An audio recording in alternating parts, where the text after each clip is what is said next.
Hey, what's up, guys? Lyndsey here from LKD Communications and Orion Training Group Communications Cadre.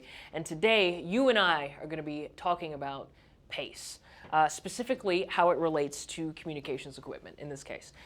So for those who may not know what PACE is, it is an abbreviation for 4 levels of contingency. It is something that could be used for anything that you consider mission essential, such as power, water, food, ammunition, etc. For this video, we're going to be talking about communications equipment. So the P in PACE stands for primary. It is our primary means, in this case, of communications. For me, in my everyday life, because I'm a normal human being, I use my cell phone as my primary means of communication. If my cell phone were to go down, say in some sort of crazy Verizon outage that doesn't ever happen, I would then roll over to my alternate means of communication. For our example here, we have an XTS 5000. Typically, I wouldn't just use something like a handy talkie as my alternate means of communication. I would try to utilize the existing infrastructure and go off of something like a repeater in order to get the most range possible. Contingency, meaning our tertiary or third part of our PACE plan, might be something such as a sat phone. One bad thing about sat phones is they do require SIM cards that you put minutes on, and they are very expensive to go and buy. You could also use something like a Garmin InReach here.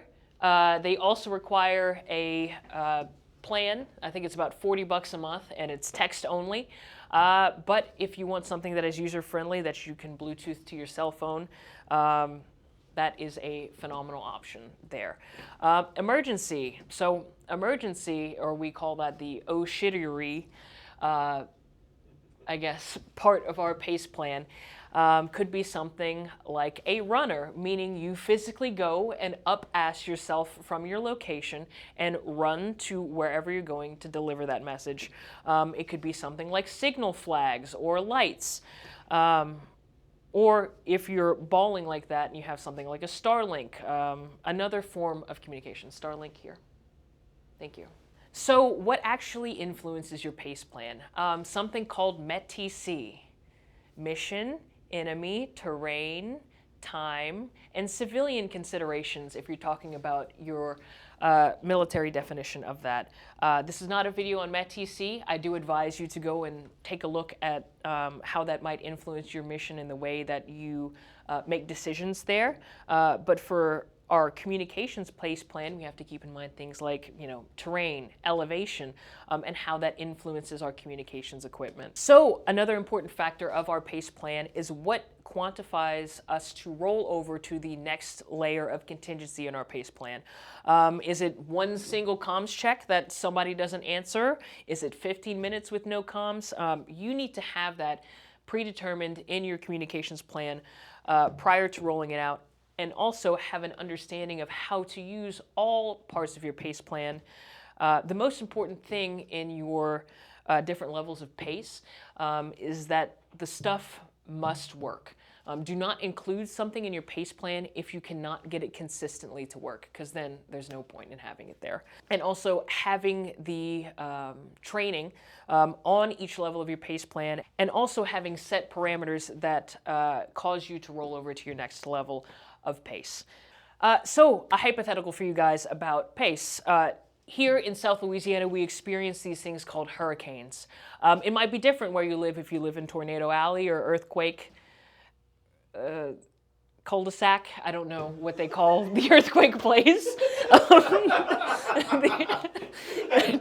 I don't know. So if you live in an area where you might have natural disasters, things like that, having a PACE plan for your everyday life might be something that you would need.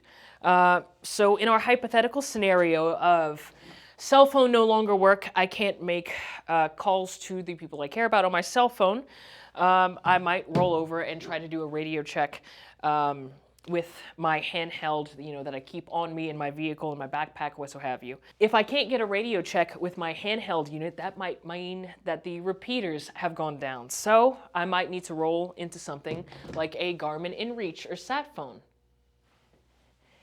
And if I cannot get communications through the sat phone, through the Garmin InReach, then I may have to decide if it is worth me leaving my location to go and physically check on somebody that I care about. Which in an all-hazard scenario such as hurricanes or the floodings that we had here in Baton Rouge in 2019, I know people that couldn't contact their loved ones for damn near a week.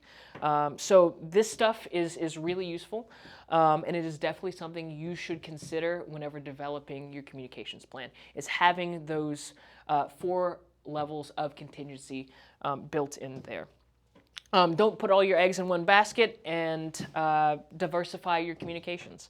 So I hope you guys appreciated this very down and dirty video on pace with communications. If you guys want to learn more about communications, go ahead and hit the link in the bio. You can see all of my classes through Orion Training Group. I have an Intro to Communications class and a Squad Communications class. Check me out on Instagram at Lyndsey Don't.